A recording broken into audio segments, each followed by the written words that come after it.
my dad's 2013 Mitsubishi Pajero 30th anniversary edition, and this is my review of it.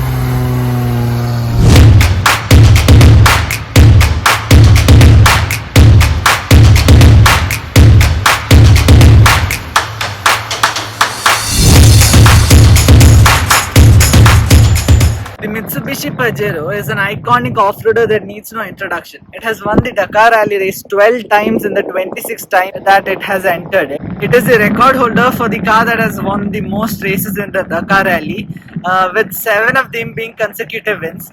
And it has also earned the nickname King of the Desert by a lot of motorsport fans. Despite all these victories, the racing pedigree and the off-road capabilities, the Mitsubishi Pajero has been discontinued as of March 2021, which is rather unbelievable because more people, the new car buyers, are going towards SUVs and more companies are focusing on making solely SUVs. Why is the Pajero failing to keep up sales? I think one of the reasons for this is because Mitsubishi has failed to keep up with the standards of the car industry, and the Pajero hasn't received a major update after the year 2006. The first generation of the Pajero, codenamed the L040, came out in 1982 and was in production until 1990. At the time, it was a boxy, body-on-frame off-road SUV. This was also during the time when the big three American car companies, Ford, GM and Dodge, had partnered up with three Japanese companies to expand their car portfolio, in which Ford had partnered up with Mazda, and Dodge had partnered up with Mitsubishi, and GM had partnered up with Toyota. And also the Mitsubishi Pajero was sold under the name of the Mitsubishi Shogun, the Mitsubishi Montero, the Jinhui Mitsubishi Pajero, the Hyundai Galloper, and the Colt Shogun. The second generation of the Mitsubishi Pajero came out in 1991 and was in production until 1999. It was a very small facelift from the first generation of the Pajero, but it was a bit bigger. It was codenamed the V20 Pajero, and it was a very small facelift from the first generation. But it was a bit bigger than the first generation. The third generation of the Mitsubishi Pajero, which came out in 1999, codenamed the V40, was the one big redesign that the Pajero ever received in its whole lifetime. The third generation of the Mitsubishi Pajero, codenamed the V60, was released in 1999 and was in production until 2006. And this was the only big redesign that the Pajero ever received in its whole lifetime of 39 years. This redesign changed the shape of the Pajero from a boxy SUV to a more curvier and sleeker looking SUV, although I wouldn't call the Pajero a sleek looking SUV. It was sleeker than the older ones. This generation of the Pajero also switched the chassis from a body on frame ladder frame chassis to a unibody monocoque chassis, and also replaced the suspension in the rear from a solid rear axle to an independent suspension at the back.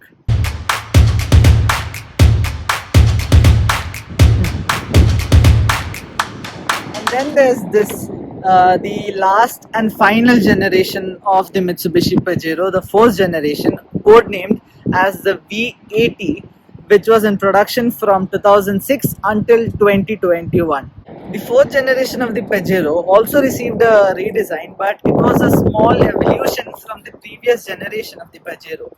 It was nothing major like the redesign from the second generation to the third generation. And since 2006, the fourth generation of the Pajero has remained largely unchanged.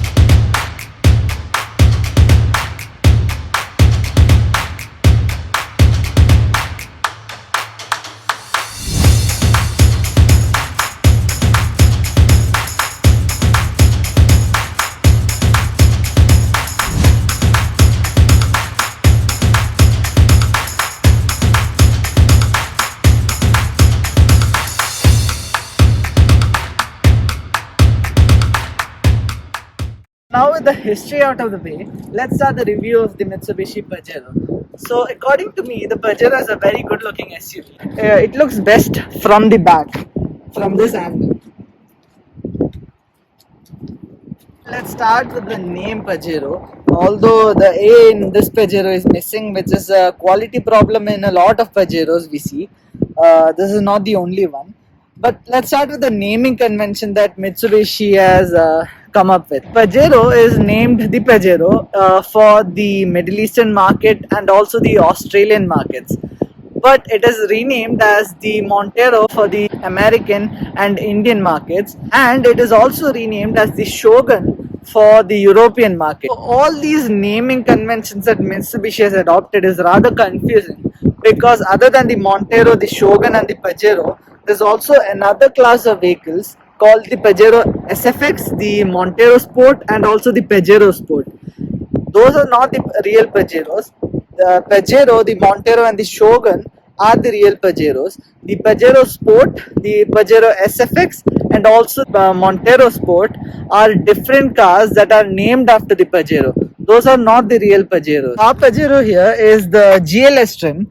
This is the higher mid trim of the Pajero. There's also the Exceed trim, which is just above this, which comes with leather seats and a Rockford music system and all.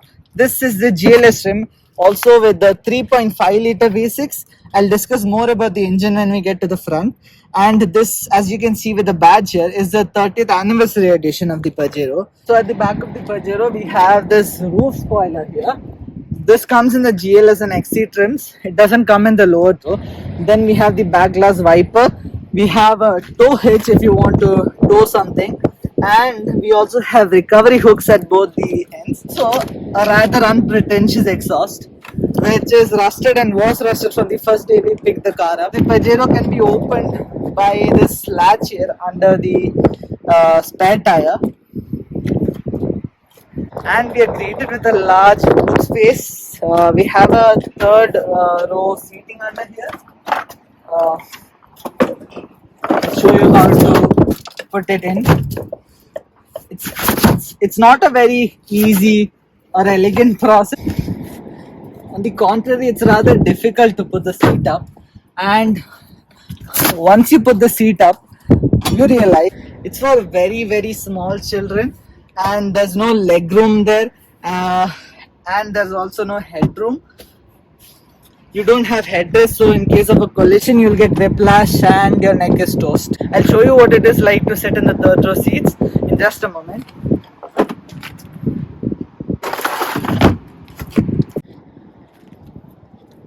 I am 5'8" or 5'9" tall. When I sit here in the back, I have no under thigh support. I do not have any leg room. I don't have any feet space, and there's no headroom either. So now we come to the second row of the Mitsubishi Pajero. We have a baby seat here, and I have to tell you, it was not very easy to get this in here because there is very little space to maneuver this thing. And also, this does not have any isofix anchor points, so we have to tie it down with a seat belt. And I would also like to point out that the upholstery on the seats are not the ones that came with the Pajero. The Pajero originally came with rather cheap looking cloth beige seats. These are aftermarket seat covers that we put on. There is quite a bit of headroom here, and the legroom is also fine. It's not very spacious. There's not a lot of thigh support, but you can sort of squeeze your legs into the seat. We have door pockets here which are full of stuff because we use this as a family. Our air conditioning controls here. 1, 2, 3. I don't know what this is for. This is just like a dummy button. It says cool air on there, but it doesn't do anything. This is the on-off button for the AC. The AC vents are on the top there, and there for the third row of seats. So the original cloth seats that came with the Pajero, or as I said, are rather cheap looking beige cloth seats, and this is an example of that. This armrest is in the original cloth interiors.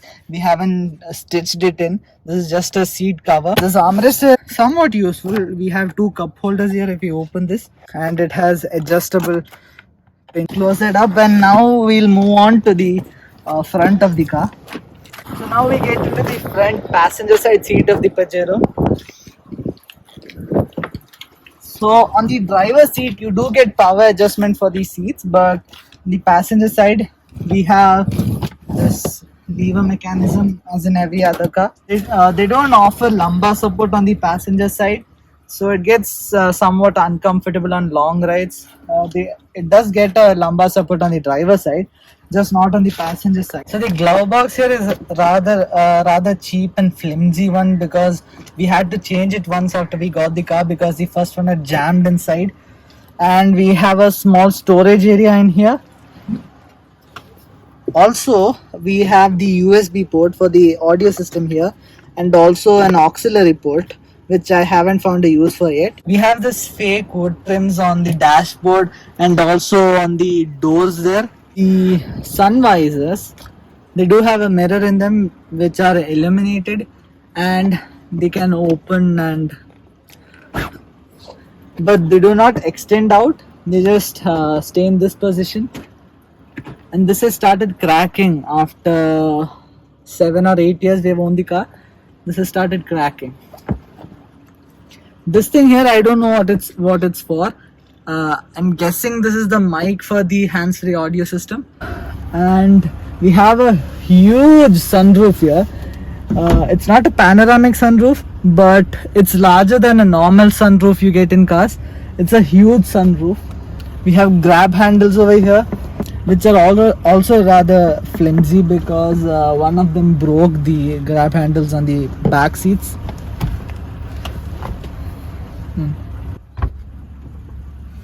In the driver's seat, we still have the fake wood paneling here on the door. We have a chrome plated door handle to open the door, and we have a grab handle. So we have an information cluster here. If I switch on the car, you can see it. This doesn't have an infotainment screen. The newer ones do come with an infotainment screen here. They just take this out and put a new screen in. The 2020 models and all come with those. But other than that, the interiors of the 2006 model all the way to the 2021 model are largely the same. There's nothing different in here. So we have the air conditioning controls here. This is for the fan speed, this is for the AC, and this is for the temperature control. And this is for the mode if you want to blast the air conditioning on your feet or your face, wherever you want it.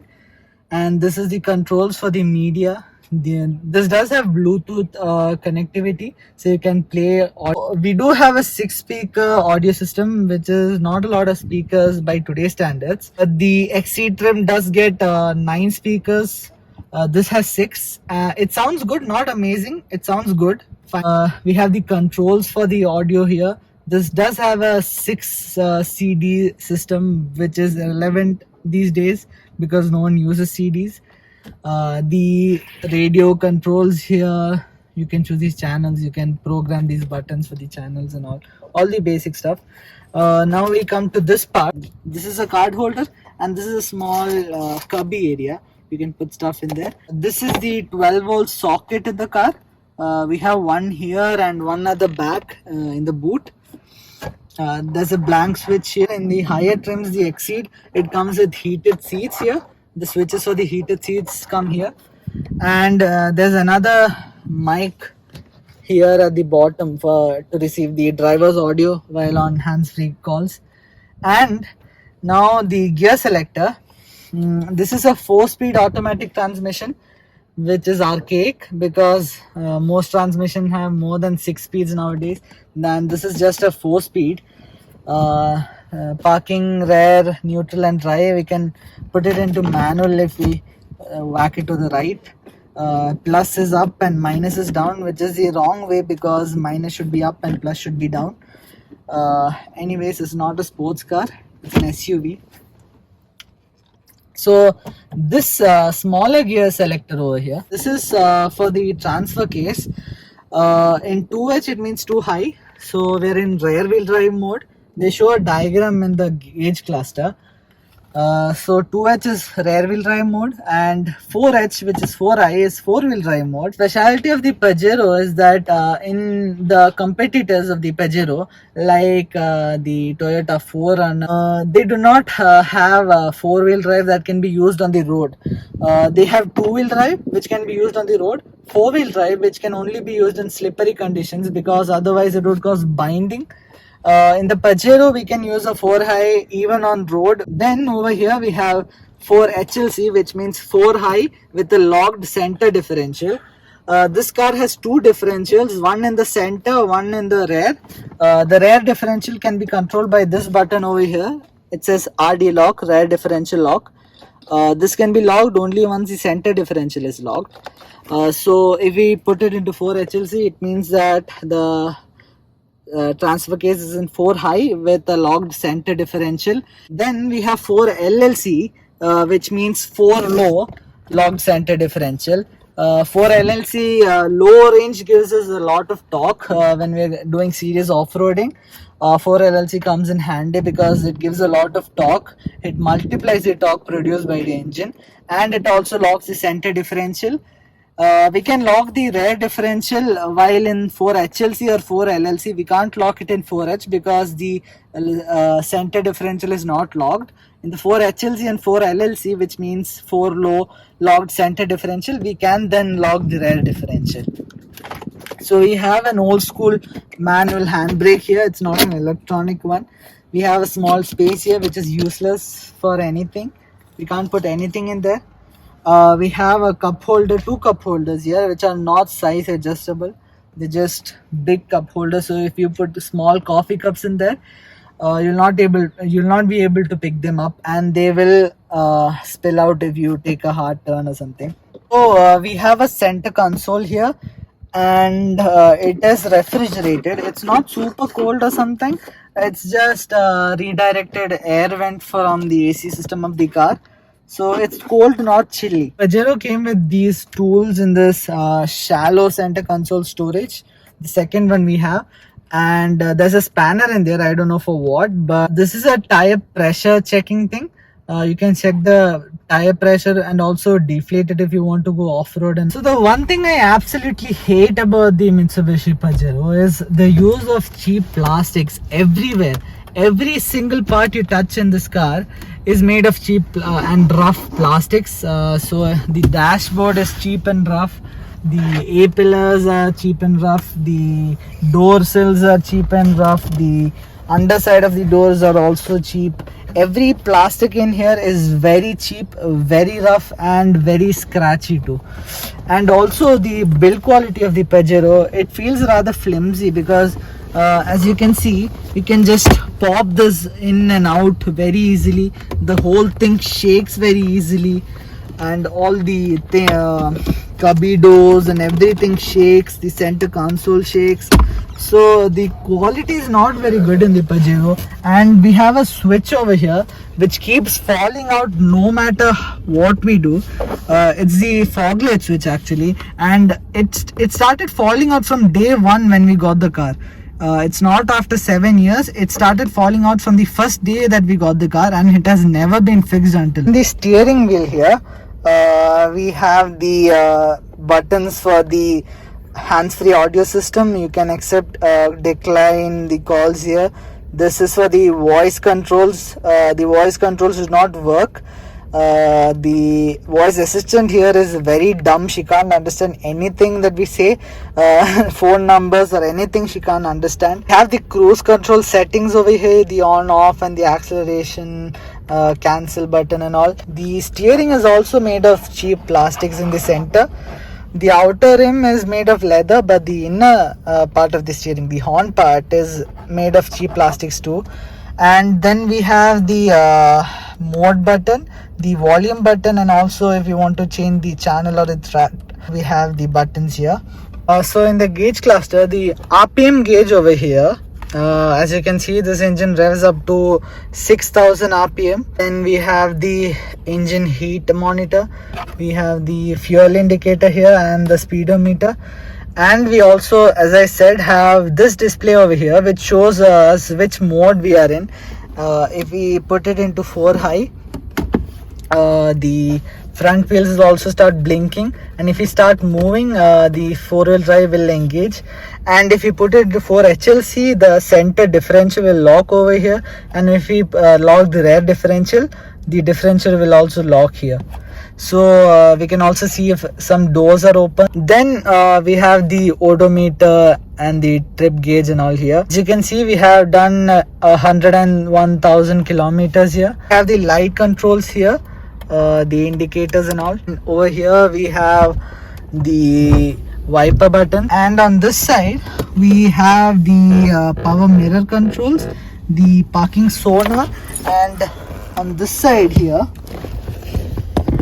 if you can see, we have the traction control button if you want to turn that off. This doesn't have a stop start system and all, it's a traditional key. Now let's get to the driving. Okay, so now we are starting to drive the Pajero. So the engine here is a 3.5 liter V6. It produces 197 horsepower and 350 something Newton meters of torque. It's not a very fast car, the Pajero, because it's quite heavy and it is underpowered. I have a 4-speed transmission here in the Pajero. It's not a very good transmission. It does not allow you to rev up to 6000 RPM. It short shifts every time at 2000 RPM. The steering is a hydraulic steering. It's not an electric steering. It's a rack and pinion hydraulic steering.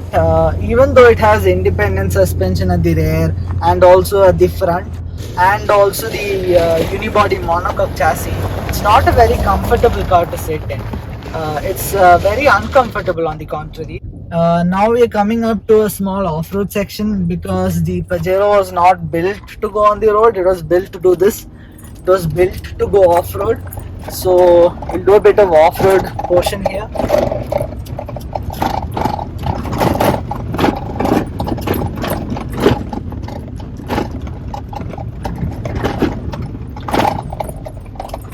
So the Pajero is a very capable car off-road. I haven't ever had to put it into 4 LLC in 4 low, because in 4 high it goes up anything that I could ever throw at it. It also can wade very deep. There's a place here called Aincourt in Salalah that we are in. To get there we had to go through a shallow river, so we went there in the Pajero and the water was up to the door, and the Pajero did it in a stride, waded through the river very easily. It didn't have any problems, it didn't break down, it went through very easily, it didn't have to be towed. So it's a very capable off-road car, the Pajero, but on the road it's not very good in the Pajero because it's very uncomfortable. Although with the independent suspension in the rear and unibody chassis, it's still a very uncomfortable car to sit in. But off-road, it's just a beast.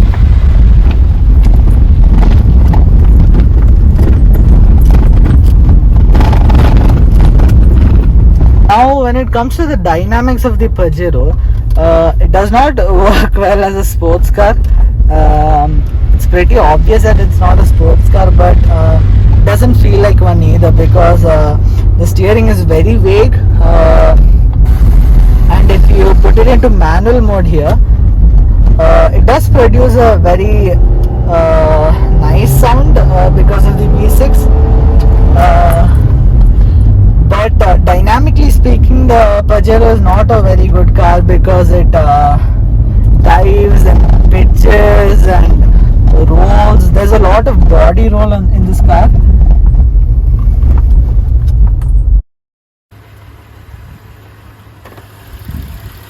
So the Pajero's hood doesn't get any hydraulic struts or anything.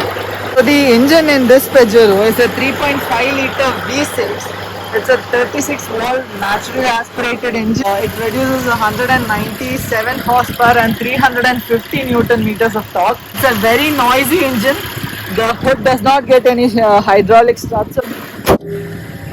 So it's a very underpowered car, the Mitsubishi Pajero, because it's quite heavy and the engine produces very little power. There's also a 3.8 liter V6 version of the Pajero. It produces about 210-220 horsepower, It's a bit more powerful than this one, but it's not very different. That is also a slow car. This particular engine, the 3.5 liter V6 with 197 horsepower, can do 0 to 60 in 9.6 seconds, 0 to 60 miles per hour in 9.6 seconds. That's what the website says anyway. I haven't tested it. It does 0 to 62 miles per hour in 9.2 seconds. So the Pajero is a car with a lot of flaws. It is a car that I love, and it is one of my most favorite cars ever made. It's a shame that Mitsubishi has stopped making the Pajero, and I would have to say that Mitsubishi hasn't really done anything to keep the Pajero alive. They haven't updated it, they haven't made it more compelling, they haven't given it any new features. They just went ahead and discontinued it. If you walk into a Mitsubishi dealership, if you're in the Middle East or South Africa or Australia, you can still buy the 2021 Pajero. They do sell it, but it's just for a limited amount of time, because the Pajero has been discontinued, and if you want a Pajero, you have to go and buy it now. So should you buy the Pajero? I would say don't buy a new Pajero, and if you can, go get a second-hand Pajero, because you can get them for really cheap, and it's not very different from the new Pajero either. You can just put a new infotainment screen in, and you'll basically have a new Pajero. So I would say go buy a second-hand Pajero. It's way cheaper than buying a new one. So let's hope that just like the Land Rover Defender, the Pajero also comes out in a new style, a new form, a new incarnation. And until then, we will enjoy the Pajero that we have. I'll see you in my next review. Bye. Thanks for watching.